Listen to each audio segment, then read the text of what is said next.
Have you ever looked at a tiny dime and wondered if it could be worth thousands or even millions? What if I told you that some of the rarest and most valuable treasures in American history are not locked away in a vault or buried underground, but resting quietly in pockets, drawers, and forgotten coin jars across the country? 5 one-dime coins, each smaller than a quarter and lighter than a key, hold secrets that stretch back over 100 years. And the 1981 Roosevelt dime. Discover how these coins could change your fortune overnight. Journey deep into the story of America's old quarters dollar coins and the 1981 one dime, a tale so rich with history that it stretches back generations, holding secrets that could be sitting unnoticed in your pocket right now. When you look at a simple dime or quarter, you might think it is just loose change. But within that small piece of metal lies a world of economic shifts, national events, and hidden treasures that few truly understand. Our story starts with the very foundation of the American Mint, a system built to unify currency across the states back in the late 1700s, when the Coinage Act of 1792 laid the groundwork for our first official mint in Philadelphia. The quarters and dimes we know today evolved from those first silver coins. The early quarters, known as the draped bust and capped bust designs, were handcrafted by master engravers, each strike telling its own story. These coins traveled with pioneers across the expanding frontier. They witnessed the birth of railroads, survived civil wars, and saw the rise of industry. The quarter became a symbol of everyday transactions. Yet some quarters and dimes were struck under unique circumstances that make them rare. Today, take for instance the Standing Liberty quarters, minted from 1916 to 1930. They carry tales of a changing nation, and their scarcity in high grades makes them highly sought after. Collectors know that coins like the 1932 D&S Washington quarters can bring thousands today, depending on condition moving forward. Through the decades, we see how the composition of coins changed. In response to economic challenges, the Coinage Act of 1965 removed silver from dimes and quarters, marking an end of an era. The 1981 Roosevelt dime sits right in the middle of this new age of clad coinage. But do not be fooled into thinking these modern dimes hold no value. The truth is certain. Minting errors, off-center strikes, double dies, and full band details on the torch can make a 1981 dime worth far more than face value. In fact, some graded examples have sold for hundreds or even thousands at auction. The same goes for old quarters from the 60s and 70s, especially those with transitional errors or special mint sets. Now think about the stories behind these coins. Each one passed through countless hands, paying for gasoline, groceries, movies, coffee. Each one carrying tiny marks that are clues for collectors.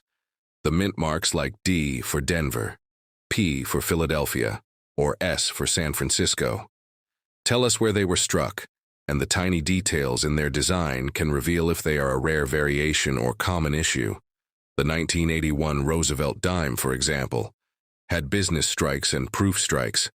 Some proofs came from the San Francisco Mint with deep cameo contrast and mirror-like fields. These proof coins, if well preserved and graded by top companies like PCGS or NGC, can achieve impressive premiums. The same principle applies to old quarters. The state quarter program in the 1990s reignited public interest. But before that, the classic Washington quarters from the 1930s through the silver era and into clad compositions hold countless hidden gems.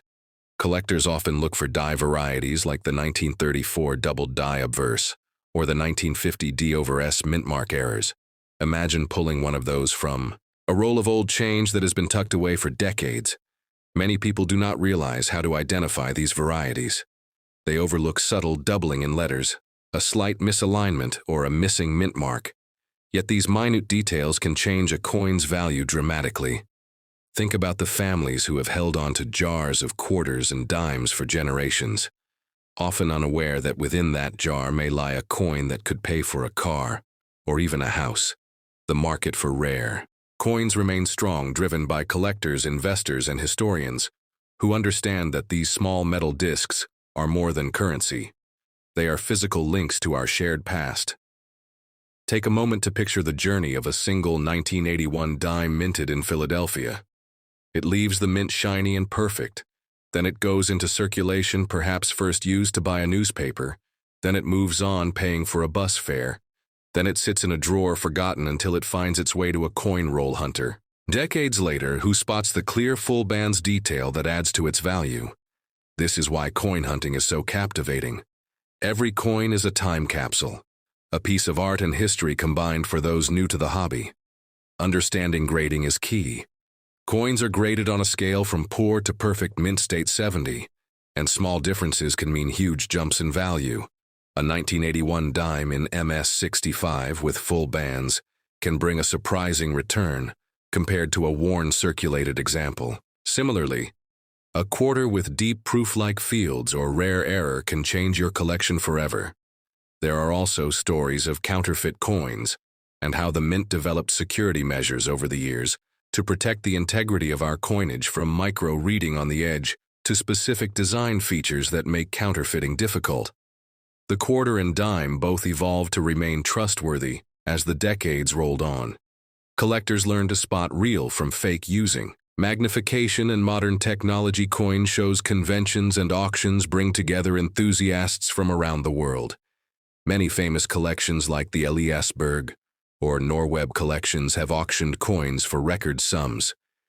These legendary coins often include pristine quarters and rare dimes, each with a provenance that tells us who owned them, when they changed hands, and what makes them so special. You might be wondering how to start if you have a jar of coins or an old box of change. The first step is to sort them by denomination, then by year and mint mark. Look for anything out of the ordinary. If you find a 1981 Roosevelt dime, check. The torch bands, check for doubling, check. The mint mark, research recent auction prices on trusted sites like Heritage or Stack's Bowers. Never clean your coins because doing so destroys the original surface and can slash the value in half. Instead, handle them carefully, store them in protective flips or holders. And if you think you have something special, consider sending it for professional grading. The story of the quarter and dime is not just about metal. It is about people too.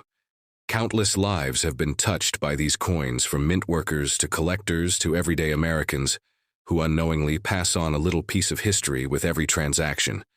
Whether you're looking at an early silver quarter, a wartime dime, or a modern-clad piece, there is always a story waiting to be uncovered. That is the thrill of numismatics, and why channels like this one exist, to keep you informed, inspired, and always on the lookout for the next big discovery. So next time you check your pocket change, remember you might be holding a rare piece of American history that links you to the past and could hold a fortune for your future. Keep hunting, keep learning, and keep the stories alive, because every old quarter and every 1981 dime has a story to tell, and that story might just change your life forever. This ordinary 1980 dime could be worth thousands. The shocking truth behind its hidden value will leave you speechless. In the world of American coinage, there are few coins as overlooked as the 1981 dime coin. Yet its humble appearance hides a fascinating and valuable story. A story that begins in the early 1980s when America was undergoing major economic change. The United States Mint was busy striking millions of dimes each year, but few people at the time could have imagined that some of these seemingly ordinary coins would become prized possessions for collectors decades later. To understand the importance of the 1980 dime, we must go back to the origins of the Roosevelt dime itself. First introduced in 1946, this coin was created to honor President Franklin Delano Roosevelt, a leader who had guided the nation through the Great Depression and World War II. His image replaced the Mercury Dime, a beloved but outdated design, and the Roosevelt dime became an immediate symbol of national pride and post-war recovery. The dime has always been a key part of the American currency system. Its small size and usefulness in everyday transactions made it one of the most circulated coins in the country in 1980. The United States Mint struck dimes at 3 locations: Philadelphia, Denver, and San Francisco. Each mint had its own mint mark, and each coin tells its own unique story. The 1980 P dime with no mint mark, the 1980 D dime from Denver, and the 1980 S-proof coin from San Francisco all carry different characteristics that affect their rarity value and appeal to collectors. Millions of these coins were made and used in regular commerce. But what makes some 1980 dimes so valuable comes down to small variations errors and minting quirks. For example, there are rare 1980 dimes with off-center strikes doubled, dies missing clad layers and full bands on the torch, all of which can increase a coin's value dramatically. Some of these coins have sold at auction for hundreds or even thousands of dollars depending on their condition and era type. The full bands designation is especially important to collectors. It refers to the horizontal bands on the torch in the reverse design. If all the bands are fully struck and clearly visible, the coin receives the full bands or FB designation, which means a sharper strike, and a higher grade coins with this designation often bring a significant premium over standard examples. To fully appreciate the story of the 1980 dime, we must also explore the state of the American economy. At the time, inflation was high. The cost of living was rising and coin collecting was becoming more popular than ever. People were starting to realize that modern coins could carry hidden value, especially if they were well preserved or featured mint errors during this era. The U.S. Mint was under pressure to produce high quantities of coins, which sometimes resulted in quality control issues leading to the creation of error coins that are now extremely valuable. Some collectors specifically look for 1980 dimes with die cracks, cuds, and brockages, all of which are types of mint errors that happen during the striking process. A die crack appears as a raised line on the coin where the die has fractured. A cud happens when part of the die breaks off, creating a blob-like feature on the coin surface. And a brockage occurs when a coin gets stuck in the press and causes the next coin to be struck with a distorted image. These rare errors can make a dime worth much more than face value. The condition of a coin also plays a critical role in determining its value. Coins are graded on the Sheldon scale, which ranges from poor 1 to perfect. Mint state 70, a 1980 dime in mint state condition, especially with full bands or a major error, can fetch a high price. Collectors pay close attention to the luster, surface preservation, and strike quality when evaluating a coin. Proof coins from 1980 are another area of interest for serious collectors. These coins were struck in San Francisco with a special process that gives them a mirror-like finish and frosted design elements. While most proof coins are carefully handled, some may still exhibit unique features like cameo contrast, deep cameo, or unexpected errors, making them stand out among other proofs. Even circulation coins from 1980 can become treasures if they were saved in high-grade condition, or if they carry interesting historical context. Some people inherited rolls of dimes from relatives or found them in change jars, only to discover years later that they were holding a rare variety or high-grade example without even knowing it. One key to uncovering valuable 1980 dimes is education. Understanding what to look for and how to recognize key features can turn an everyday coin hunt into a rewarding discovery. Hobbyists and professional numismatists alike use magnification tools, lighting setups, and reference books to examine their coins in detail. Many turn to resources like the Cherry Picker's Guide or the Red Book for guidance in identifying and pricing rare varieties. In addition to the physical traits of the coin, the historical significance of the 1980 dime cannot be ignored. It was minted during a transitional period in American history. Ronald Reagan would soon take office, marking a conservative shift in American politics. The Cold War. Tensions were rising and Americans were starting to see changes in technology, lifestyle, and economics, all of which are reflected in the coinage of the time. Many collectors find the 1980 dime fascinating, not just because of its potential value but because of what it represents. It is a small artifact of a larger story.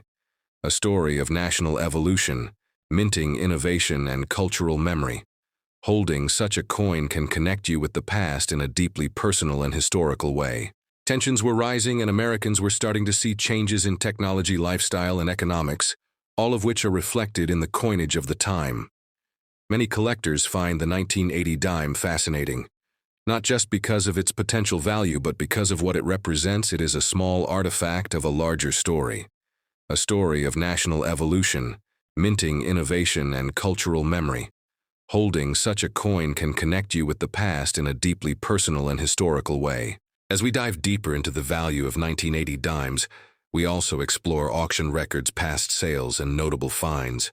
For example, in recent years, a 1980 dime with a strong double die obverse and full band sold for over $5,000 at a major coin auction. Another example is a coin with an off-center strike that brought in over $2,500. Collectors keep detailed records of such sales to track market trends and determine which coins are gaining in popularity and price.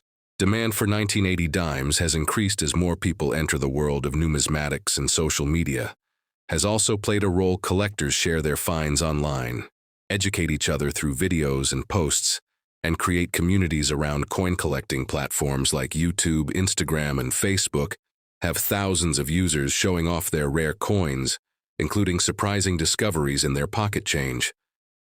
This growing interest is not just a passing trend, but part of a larger movement towards appreciating tangible history. Coin shows, online auctions, and local dealers offer places for people to buy, sell, and trade 1980 dimes and related collectibles. Many new collectors begin with coins like the 1980 dime because it is accessible, affordable, and potentially profitable. The journey of the 1980 dime from the mint to your pocket to possibly being worth thousands of dollars is a story filled with excitement, discovery, and education. It reminds us that value is not always obvious, and that something as small as a 10-cent coin can carry history, artistry, and treasure. In the end, whether you are a seasoned collector or just someone curious about what is in your pocket, change, the 1980 dime offers a fascinating look into American history, minting practices, and the thrill of the hunt. It is a coin that continues to surprise, educate, and reward those who take the time to learn its secrets. The 1971 dime coin, also known as the Roosevelt dime, was minted during a time of political change, cultural transformation, and economic shifts. In time of political change, cultural transformation, and economic shifts in the United States, this coin symbolizes much more than its face value. It carries with it the weight of a nation moving through the Cold War, the Vietnam conflict, and a new era of technology and civil rights. This journey begins with the origin of the Roosevelt dime itself. Before we delve into the details of the 1970 version, the Roosevelt dime was first introduced in 1946 following the death of President Franklin D. Roosevelt, who had passed away in 1945. He was a figure who led the country through the Great Depression and the Second World War, and was honored for his efforts, particularly in founding the March of Dimes, which was created to fight polio, the disease that he himself battled for much of his life. The March of Dimes gained national attention and funding through the widespread support of small donations, especially in the form of dimes. The decision to feature Roosevelt on the dime was both timely and symbolic, and so the winged Liberty head, or Mercury Dime, which had been in circulation since 1916, was retired to make way for the new Roosevelt design. The new dime was designed by chief engraver John R. Sinnock, who also created the Franklin half-dollar. The E verse features a profile of President Roosevelt facing left with the word Liberty inscribed on the left edge, and the motto, "In God We Trust," beneath the chin. The date is placed on the lower right, and Sinnock's initials JS appear at the base of the neck. The reverse of the coin depicts a torch in the center, flanked by an olive branch on the left and an oak branch on the right, symbolizing liberty, peace, and strength. Respectively, the motto E pluribus unum runs across the torch, and the inscriptions United States of America and one dime appear along the rim. The 1971 dime coins were minted in two primary locations, Philadelphia and Denver. There was no mint mark for Philadelphia coins, while the Denver coins bore a small D to the right of the torch on the reverse. This year marked a period of continuing adjustments in the minting process and coinage policy in the United States following the Coinage Act of 1965, which had removed silver from circulating dimes and quarters, replacing it with a clad composition of copper sandwiched between two outer layers of nickel. The 1970 dimes were composed of a copper core and nickel cladding weighing 2.27 grams and measuring 17.91 millimeters in diameter. The edge of the coin was reeded with 118 reeds, and the coins were produced with a standard business strike, as well as in proof format. The proof coins were struck at the San Francisco Mint and bear an S mint mark. These proofs were made with specially prepared dies and highly polished planchets, resulting in mirror-like surfaces and sharp details designed for collectors rather than circulation. One of the most intriguing aspects of the 1970 dime is the presence of varieties and errors that have made some eye. Examples extremely valuable to collectors among these are off-center strikes, double die obverses, and repunched mint marks. While these errors are not unique to 1970, they are significant when found on coins from this year due to the increased interest in minting quality and die maintenance during that era. Another point of interest lies in the total mintage numbers the Denver Mint struck. Approximately 754 million dimes in 1970, while Philadelphia produced over 345 million. This high mintage means most 1970 dimes are not rare in circulated condition, but high-grade examples in mint state, particularly MS67 or higher, can command strong premiums from collectors. This is especially true for coins with full bands on the reverse, which refers to the complete and clear separation of the horizontal bands on the torch, signifying a fully struck and well-preserved die. In terms of historical context, 1970 was a year of intense activity in the United States, and around the world the country was still embroiled in the Vietnam War. Protests were widespread, and the counterculture movement was in full swing. President Richard Nixon was in office, and the nation was navigating issues such as environmental awareness, which led to the creation of the Environmental Protection Agency. That same year, the Apollo space program continued to advance technological frontiers, while at the same time the U.S. economy faced inflation and shifting labor dynamics. Coins from this era are miniature witnesses to these grand events circulating in the pockets of citizens as they experienced a world in flux. Collectors of the 1970 dime often focus on condition and strike quality, but also seek out rare die varieties. Among the notable examples is the 1970 S proof dime with a no S mint mark error. This dime with a no S mint mark error. This variety occurs when a coin struck at the San Francisco Mint lacks the identifying S mint mark due to a die being prepared without the letter. Such coins are extremely rare and command high values in the numismatic market, with only a few dozen known to exist. This error occurred due to oversight in die preparation and was later corrected, but not before a small number were released to collectors. Grading plays an essential role in the value of a 1970 dime. Coins are assessed based on wear, strike luster, and eye appeal, with the Sheldon grading scale ranging from poor 1 to mint state 70 for business strikes, or proof 70 for proof coins. Certified coins from reputable third-party grading services such as PCGS and NGC provide added confidence to collectors and often fetch higher prices in the marketplace. The distinction between mint state and circulated coins is important for this year, as even slight wear can greatly reduce a coin's value. As we trace the history and legacy of the 1970 dime, it becomes clear that this small coin reflects a much larger story. It is a product of technological evolution, economic policy, and cultural momentum. It embodies the vision of Franklin Roosevelt and the ideals he stood for, as well as the minting practices and priorities of the United States Mint in a changing world. The Roosevelt dime remains in circulation to this day, but each year and variety offers collectors a glimpse into a specific moment in time. The 1970 version is no exception, offering both historical insight and collecting potential.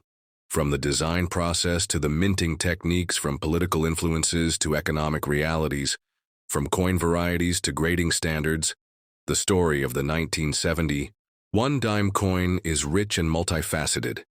It has passed through the hands of millions of Americans, yet those who pause to study and appreciate it discover a deeper value, not just monetary, but historical, artistic, and cultural.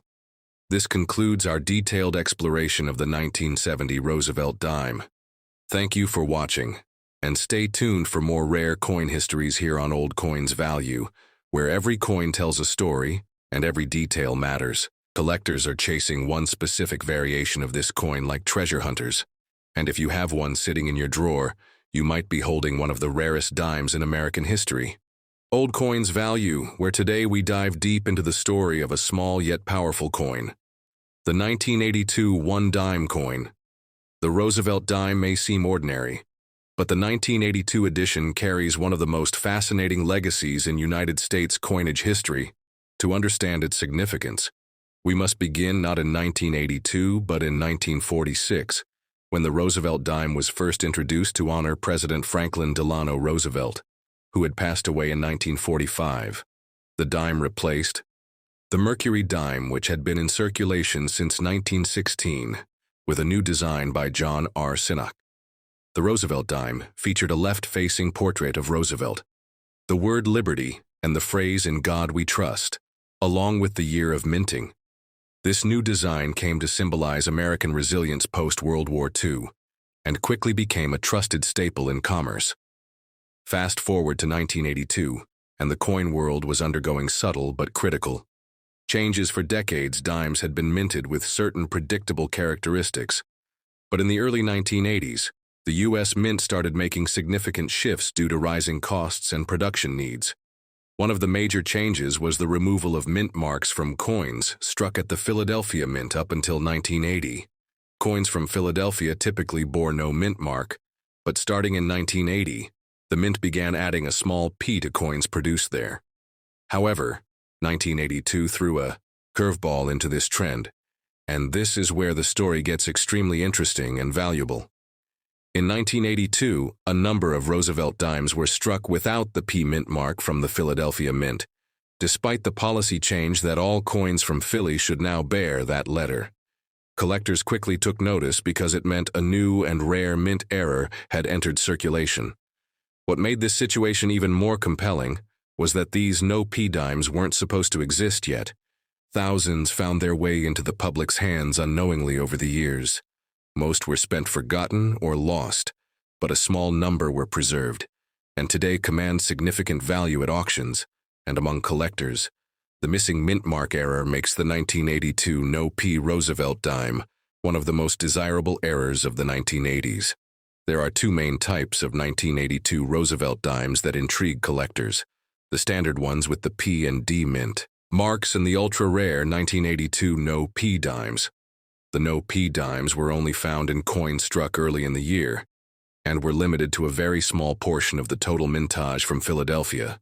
The error was believed to be caused by a worn die that had not yet been punched with the mint mark, leading to thousands of blank dimes entering circulation. Before the issue was corrected, this error would never be repeated in quite the same way, making it a true one-time fluke that defines the 1982 dime's legacy. Let's take a moment to understand the design of the Roosevelt dime in 1982. It retained the original Sinnock portrait and standard reverse featuring the torch olive branch and oak branch symbolizing liberty, peace, and strength respectively.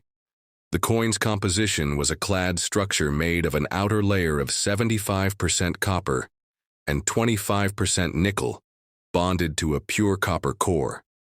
This had been the standard since 1965, after the U.S. removed silver from most circulating coins to cut costs. But while the metal content remained the same in 1982, the mystery surrounding the mint mark gave this year's dime a unique and collectible edge. In terms of mintage, the 1982 Roosevelt dime was struck at multiple mints, including Denver, Philadelphia, and San Francisco. For proof coins, the total mintage across all types numbered in the hundreds of millions. But the no-P dimes account for only a tiny sliver of that total. It's estimated that only 15,000 to 25,000 no-P dimes were accidentally released into circulation. And today, fewer than that are known to survive in uncirculated or pristine condition, if you're lucky enough to find one. Even a circulated example can fetch hundreds of dollars, and if it's graded and in mint state condition, values can reach into the thousands. Some of the highest auction sales have gone over $10,000 for a single coin, depending on condition, rarity, and grading. The grading of the 1982 no-P dime plays a huge role in its value. Coins are typically graded on the Sheldon scale, ranging from poor to mint state 70, or proof 70. A no-P dime in mint state 65 or higher can sell for a small fortune. especially if verified by professional grading companies like PCGS or NGC collectors. Seek these coins with full bands on the torch detail, meaning the horizontal bands are fully visible and well struck. This detail boosts value significantly because it indicates a strong, precise strike. The story of the 1982 dime doesn't stop at its value, though it highlights how even modern coins can carry immense value due to simple minting mistakes. It also shows how important it is to pay attention to the smallest details when collecting or handling change. You might have a dime that everyone else overlooks, but a trained eye can recognize the missing P and know that it means treasure. The no P dime has become a symbol of hidden potential and mystery, and has introduced a whole new generation to coin collecting. Now let's break down how to identify a valuable 1982 dime. If you have a Roosevelt dime from 1982, check the obverse just above the date and to the right of Roosevelt's neck. If there is no mint mark, and it's not a proof coin, there's a chance you're looking at the rare no P error coin. However, it's important to rule out other factors. For example, heavily worn coins might have had the mint mark rubbed away, so it's essential to look for sharp, clean details in the coin's design. If the strike is weak, the missing P might be from wear rather than an actual minting error, which greatly affects the value. The story of the 1982 dime is also a lesson in how the minting process works. In detail, the modern U.S. Mint uses a process involving blank planchets, dies, striking presses, and quality control measures. Yet even with sophisticated technology, errors like the no P dime can still occur. These mistakes often happen when dies are not properly prepared, or when human oversight leads to missed steps in the production cycle. It's this rare convergence of mechanical error and human lapse that can give rise to a legendary coin. The 1982 no P dime is a perfect example of how errors become history. Collectors today still actively search for 1982 dimes, hoping to strike gold in everyday pocket change. The thrill of the hunt, the rarity of the coin, and the story behind its creation have turned the no P dime into a modern myth within the numismatic community. While older silver dimes from pre-1965 often get more attention for their intrinsic value, the 1982 no P dime stands out purely because of its story, rarity, and accidental creation. It's a coin that tells us even in recent history treasures can be found if you know where to look. For those looking to buy or sell a 1982 no P dime, it's essential to consult a reputable dealer or auction platform, and consider having your coin authenticated by a professional grading service. Authenticity is key because there are counterfeits out there that mimic the no P variety. Experienced graders know how to distinguish between natural no P strikes and altered coins, which is why third-party certification is critical to securing top dollar for your coin. As we continue exploring American coinage, we realize that every coin tells a story, and the 1982 dime tells a story of oversight, rarity, and discovery. It's a story that inspires coin collectors to look deeper and remain vigilant, because you never know which ordinary coin might be worth a fortune. Today's tale of the 1982 one-dime coin reminds us that even the smallest things in our pockets can carry the weight of history and the promise of unexpected value. So the next time you get change back from a store or dig through your old piggy bank, don't overlook that 1982 dime. Take a close look at the date and inspect the mint mark. You might just be holding one of America's most surprising coin treasures, one that connects a small minting mistake with the big world of collecting, investing, and historical fascination.